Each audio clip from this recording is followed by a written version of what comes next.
sometimes it's useful to format things to make them a little more attractive. So we have the auto formatting here on. Now I'm going to insert an extra row here,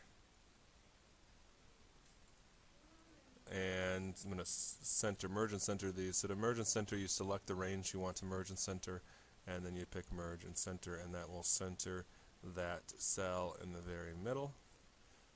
Looks a little bit cleaner. Okay, so now I have these four merged and centered, and I have an extra row there. Also, I kind of don't like how this looks. There's total hours looks a bit long, gross wage looks a bit long, so I am going to go ahead and format these cells a little bit so they are wrapped with text. So you can do that up here under cell styles, or go to format cells, and when you go to alignment, you just pick wrap text, and when you make that cell a little bit longer, you should be able to wrap the text of that. So it's going to take up less space.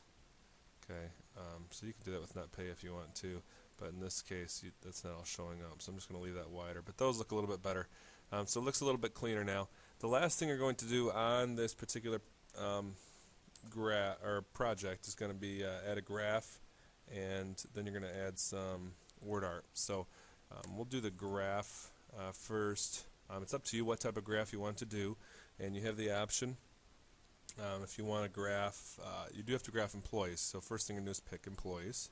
Okay, and then it's up to you if you want to pick either total hours, gross wage, or net pay. Okay, those are the things that are going to have kind of the biggest discrepancies that are going to allow us to see some differences. So it's up to you what you want to pick. I'm going to pick total hours. So in order to pick something, you have to hold down the control key and then pick something else. Okay, if you try and graph all of this like that, it's probably not going to look the best. Okay, so what you want to do is you want to graph employees and then one of these other things. So I'm going to hold down control, pick total hours, and then lots of different chart types here.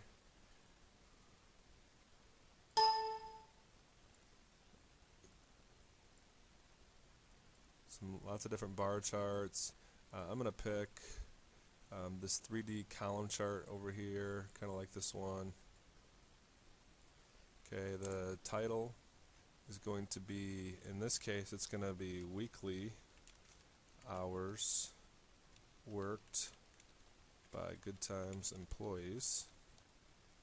Okay, and as you can see, I have a key down here with everyone's name, so that shows who they are, and then there are hours over here. So that's a fine chart. You can pick a different one if you would like, and then the last thing you're going to do is insert some sort of clip art for this.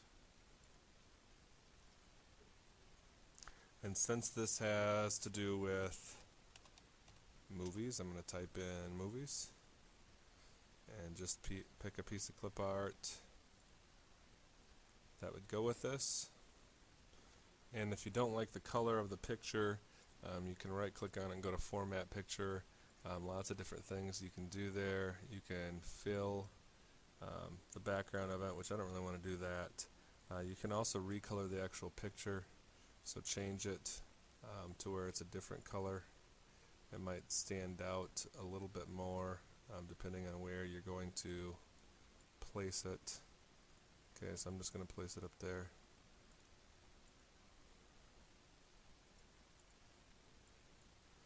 And that's going to be pretty much it. At that time, you can submit your assignment or print it if you're required to print it.